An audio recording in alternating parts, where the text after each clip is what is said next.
Motor ஓடலன்ட்டு ஏற்றுனா ஒயரை பூரா எரிஞ்சு போச்சு. பாருங்க, மோட்டர்லேருந்து ஒரு 4 அடி ஒயரே எரிஞ்சு போச்சு.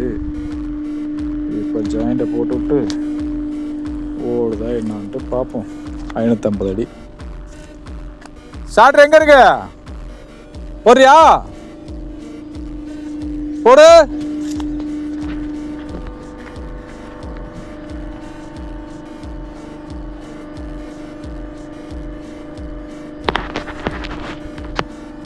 போடு. ஆ,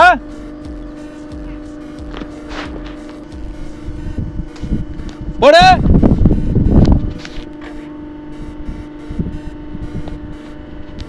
ஓட்டெல்லாம் கரெக்டாக இருக்கு. ஓகே, வா. கரெக்டாக நல்லா தான் இருக்கு. நல்லா இருக்கு. வா.